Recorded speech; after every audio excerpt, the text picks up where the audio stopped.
ಸ್ತುತಿಗಳೆಂದ ತಪಂಗಳಿಂ ಕೇಳತಿಶಯಿತ ದಾನಗಳಿಂದಂ ಕ್ರತುಗಳಿಂ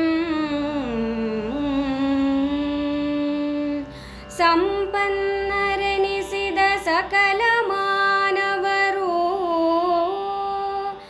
ಅತಿ ಭಯಂಕರ ವಿಶ್ವಮೂರ್ತಿಯ ಗತಿಯನುಳ್ಳೆನ್ನುವನು ನೀ ಸಮ್ಮತದಲ್ಲಿ ಈಕ್ಷಿಸಿದಂತೆ ಕಾಣರು ಪಾರ್ಥ ಕೇಳೆಂದ.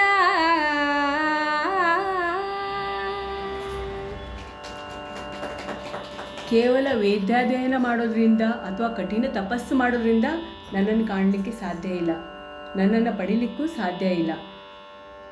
ಇದನ್ನು ನನ್ನ ಈ ದಿವ್ಯ ಒಂದು ರೂಪವನ್ನು ನೋಡಲಿಕ್ಕೆ ದಿವ್ಯ ನೇತ್ರಗಳ ಅವಶ್ಯಕತೆ ಇದೆ, ದಿವ್ಯ ದೃಷ್ಟಿಯ ಅವಶ್ಯಕತೆ ಇದೆ.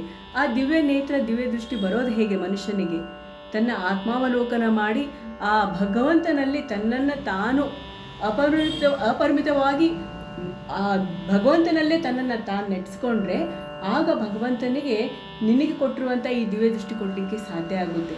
ಅಂದರೆ ಎಲ್ಲರೂ ಎಷ್ಟೋ ವಿಧವಾಗಿ ನನ್ನ ಪೂಜೆ ಪುನಸ್ಕಾರ ಮಾಡ್ತಾರೆ, ಹಾಗಂತ ಹೇಳಿಬಿಟ್ಟು ನಾನು ಎಲ್ಲರಿಗೂ ಈ ನನ್ನ ಪರಮವಾದಂತಹ ಒಂದು ದರ್ಶನವನ್ನು ನೀಡಲಿಕ್ಕೆ ಸಾಧ್ಯ ಇಲ್ಲ. ಅವರು ನೋಡ್ತಾರೆ, ನನ್ನನ್ನು ನೋಡಿದ ತಕ್ಷಣ ನನ್ನ ನಿಜವಾದ ರೂಪವನ್ನು ನೋಡ್ತಿರೋದಿಲ್ಲ. ನನ್ನ ನಿಜವಾದ ರೂಪ ನೋಡಬೇಕಂದ್ರೆ ಅದಕ್ಕೆ ಹೇಳ್ತಾರೆ ಅಂತಃಚಕ್ಷು ಅಂತ, ಅಂದರೆ ನಿನ್ನ ಅಂತರಂಗದ ಕಣ್ಣುಗಳಿಂದ ನೋಡಬೇಕು, ಆಗ ಮಾತ್ರ ನನ್ನ ಈ ದಿವ್ಯವಾದಂತಹ ರೂಪ ನೋಡಲಿಕ್ಕೆ ಸಾಧ್ಯ. ಸೊ ಹಾಗಾಗಿ ನೀನು ಪರಮ ಭಕ್ತ, ನಿನ್ನಲ್ಲಿ ಆ ಒಂದು ನನ್ನಲ್ಲಿ ಇರುವಂಥ ಭಕ್ತಿನ ನೀನು ಇಟ್ಕೊಂಡಿರೋದಕ್ಕೆ ನಿನಗೆ ನಾನು ಇವತ್ತು ಕಾಣಿಸ್ತಾ ಇದ್ದೀನಿ. ಇದು ಸಾಧ್ಯ ಆಗಿದೆ. ನಾನು ಬರೀ ಕೇವಲ ಡಂಬಾಚಾರ ಆಡಂಬರಕ್ಕೆ ಮಾಡಿರುವಂಥ ಭಕ್ತಿಗೆ ಮೆಚ್ಚುವನಲ್ಲ. ನನ್ನ ಮೆಚ್ಚುಗೆ ಏನಿದ್ರೂ ಕೂಡ ನನ್ನನ್ನು ನಿಜವಾದ ಭಕ್ತಿಯಿಂದ ಯಾರು ನನ್ನನ್ನು ಪ್ರೀತಿಸ್ತಾರೋ ಪೂಜಿಸ್ತಾರೋ ಅವರಿಗೆ ಮಾತ್ರ ನನ್ನ ಈ ಒಂದು ದಿವ್ಯ ದರ್ಶನದ ಭಾಗ್ಯ ಲಭ್ಯ ಅಂತ ಹೇಳ್ತಾ ಮುಂದೆ ಬರೆದು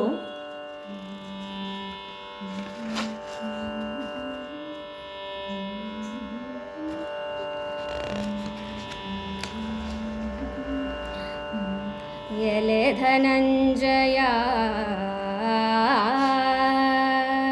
ವಿಶ್ವಮಯವಃ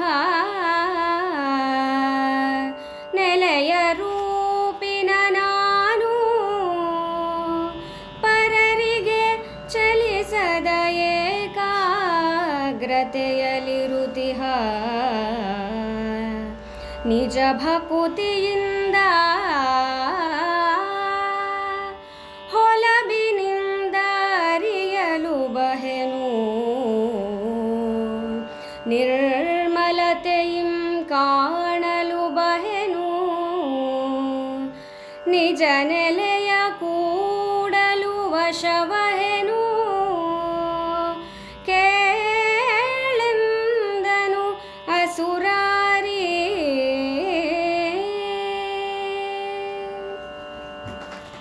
ಕೃಷ್ಣ ಮುಂದುವರೆದು ಹೇಳ್ತಿದ್ದಾನೆ, ನನ್ನನ್ನು ಯಾರು ನೋಡಬಹುದು, ಹೇಗೆ ನೋಡಬಹುದು, ಏನು ಮಾಡಿದರೆ ಅವರಿಗೆ ನನ್ನ ದರ್ಶನ ಭಾಗ್ಯ ಸಿಗುತ್ತೆ ಅಂತ.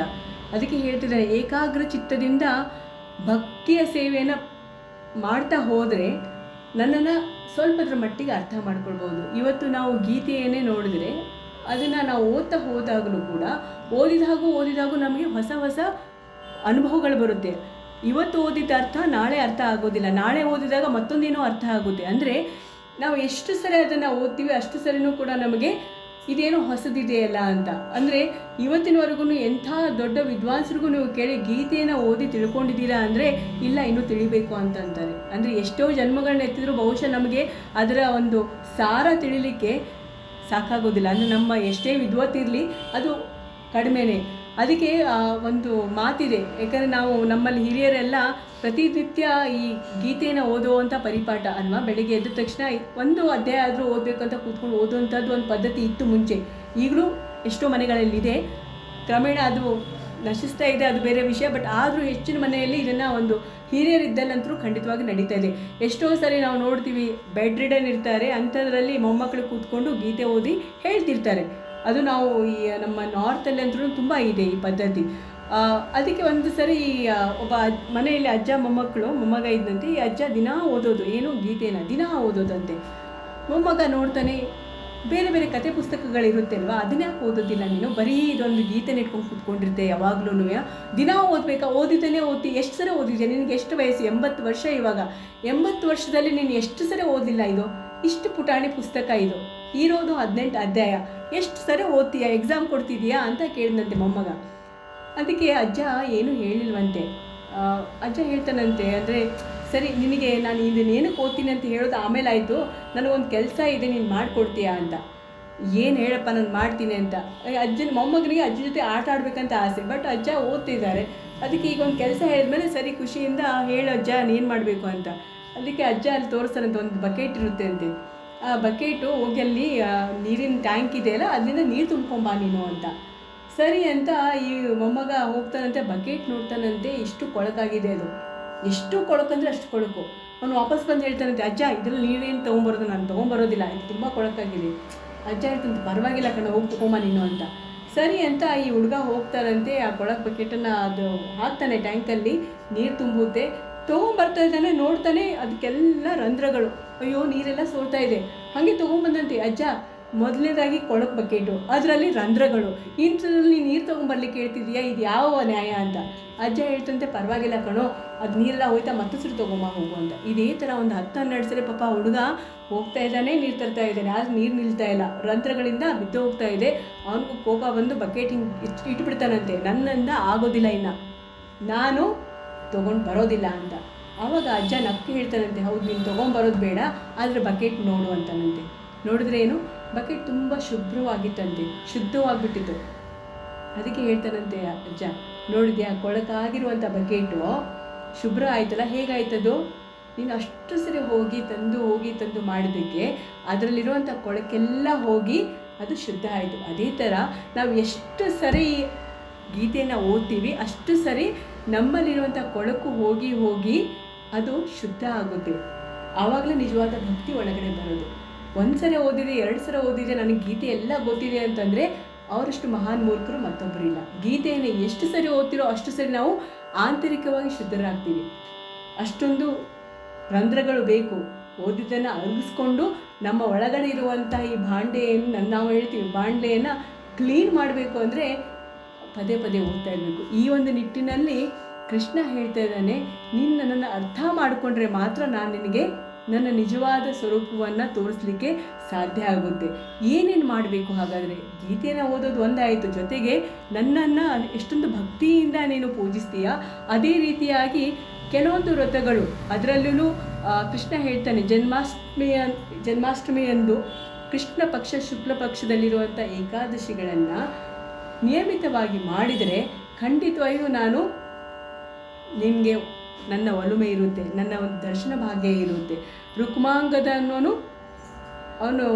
ರುಕ್ಮಾಂಗದನ ಕತೆ ಕೇಳಿದರೆ ಅವನು ಒಬ್ಬ ಮಹಾನ್ ರಾಜ, ಆದರೆ ಏಕಾದಶಿನ ಯಾವಾಗಲೂ ತಪ್ಪಿಸಿರಲಿಲ್ಲ. ಅವನು ಅಷ್ಟೇ ಅಲ್ಲದೆ ಅವನು ಇಡೀ ರಾಜ್ಯದಲ್ಲಿ ಎಲ್ಲರಿಗೂ ಏಕಾದಶಿನ ಮಾಡಲೇಬೇಕು ಅಂತ ಅವನು ಡಂಗುರ ಸಾರಿಬಿಟ್ಟಿದ್ದ. ಅದರಿಂದ ಏನಾಯಿತು, ಇಡೀ ರಾಜ್ಯದಲ್ಲಿ ಎಲ್ಲರೂ ಪುಣ್ಯಾತ್ಮರೇ. ಯಮನಿಗೆ ತೊಂದರೆ ಅನ್ನಿಸ್ತಂತೆ, ಎಲ್ಲರೂ ಪುಣ್ಯಾತ್ಮರಾದರೆ ನನ್ನ ಇದಕ್ಕೆ ಬರೋರು ಯಾರು, ನರಕಕ್ಕೆ. ಸೊ ಹಾಗಾಗಿ ಯಮ ಹೋಗಿ ಎಲ್ಲ ದೇವಾನುದೇವತೆಗಳಿಗೆ ಹೇಳ್ಬಿಟ್ನಂತೆ, ಏನಾದ್ರು ಮಾಡಿ ರುಕ್ಮಾಂಗದನ್ನು ಅವನು ಏಕಾದಶಿ ವ್ರತ ಮಾಡದಿರೋಂಗೆ ಮಾಡೋಣ ಅಂತ. ಇಂದ್ರನು ಗೊತ್ತಲ್ವ, ಇಂದ್ರನು ಒಂದೇ ಒಂದು ದಾಳ, ಏನು ಸುಂದರವಾದಂಥ ರಂಬೆ ಉರ್ವಶಿನ ಕಳಿಸು ಅವ್ರ ತಪಸ್ಸನ್ನು ಹಾಳು ಮಾಡುವಂಥ. ಹಾಗೆ ಒಂದು ಹುಡುಗಿನ ಕಳಿಸ್ತಾನಂತೆ, ಒಳ್ಳೆ ಅಪ್ಸರೆ ಅವಳು. ಇವನಿಗೆ ರುಕ್ಮಾಂಗದನು ಅವಳ ಮೇಲೆ ಮೋಹ ಆಗುತ್ತೆ, ಮದುವೆನೂ ಆಗಿಬಿಡುತ್ತೆ. ರುಕ್ಮಾಂಗದನ ಹೆಂಡತಿ ತುಂಬ ಅವಳು ಪತಿವ್ರತೆ ಹೆಣ್ಮಗಳು, ಮಗ ಇದ್ದಾನೆ. ರುಕ್ಮಾಂಗದ ಏನೇ ಇದ್ದರೂ ಕೂಡ ಅವನ ವ್ರತವನ್ನು ಬಿಡಲಿಲ್ಲ. ಆ ಹೆಣ್ಣು ಮಗಳು ಅಪ್ಸರೆ ಇವನು ಮದುವೆ ಆಗೋಕ್ಕಿಂತ ಮುಂಚೆನೇ ಒಂದು ಕಂಡೀಷನ್ ಇಟ್ಟಿಲ್ಲಂತೆ, ಏನು, ನಾನು ಯಾವಾಗಾರು ಏನಾದ್ರು ಕೇಳ್ತೀನಿ ನಿನಗೆ, ಆವಾಗ ನೀನು ಕೊಡಲೇಬೇಕು, ನೀನು ಕೊಡಲಿಲ್ಲ ಅಂದರೆ ನಿನ್ನನ್ನು ಬಿಟ್ಟು ಹೋಗ್ಬಿಡ್ತೀನಿ ಅಂತ. ರುಕ್ಮಾಂಗದ ಹೇಳ್ತಾನಂತೆ, ನಿನಗೆ ಕೊಡದೇ ಇರೋವಂಥದ್ದು ನನ್ನ ಹತ್ರ ಯಾವ ವಸ್ತುನೂ ಇಲ್ಲ, ಏನು ಕೇಳಿದ್ರು ನಾನು ಕೊಡಬಲ್ಲೆ. ಯಾಕಂದರೆ ಅಂಥ ಒಂದು ಶ್ರೇಷ್ಠ ರಾಜ ಅವನ ಹತ್ರ ಸುಭಿಕ್ಷವಾದಂಥ ರಾಜ್ಯ ಇದೆ. ಸೊ ಎಲ್ಲ ಆಯಿತು, ಚೆನ್ನಾಗಿ ಸಂಸಾರ ನಡೀತಾ ಇದೆ. ಇನ್ನು ಮಾರನೇ ದಿವಸ ಏಕಾದಶಿ ವ್ರತ.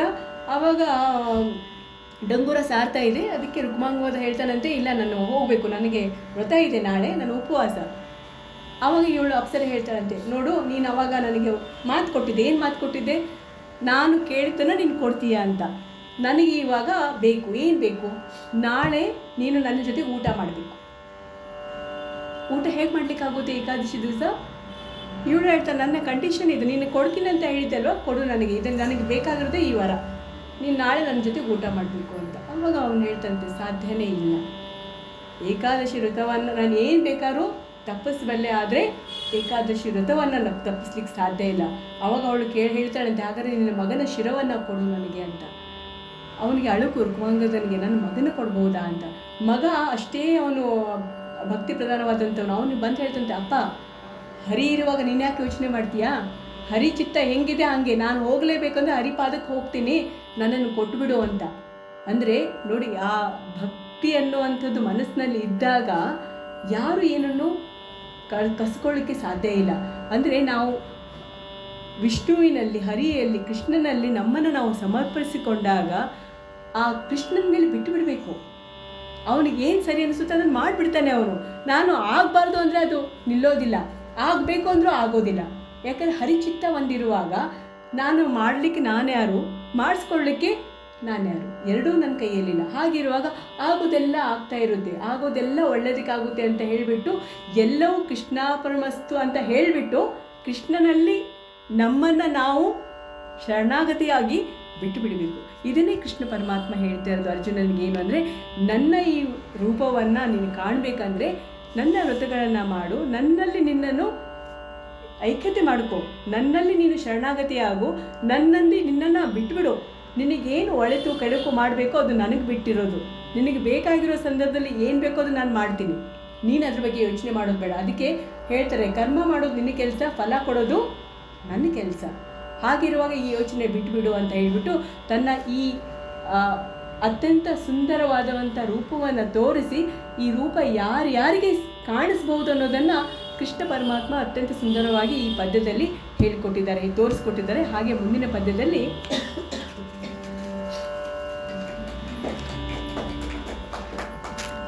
ಸಂಗವನು ಬಿಟ್ಟು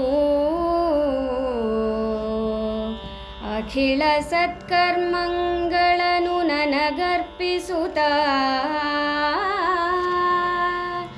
ಫಲಸಂಗವರ್ಜಿತ ಭಕ್ತಿಯುಕ್ತನು ಮತ್ಪರಾಯಣನು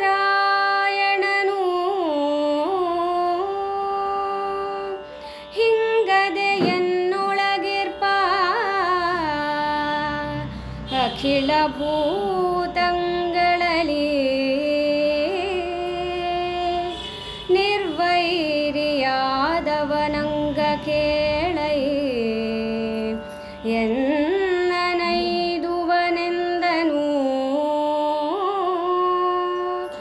ಅಸುರಾರೇ.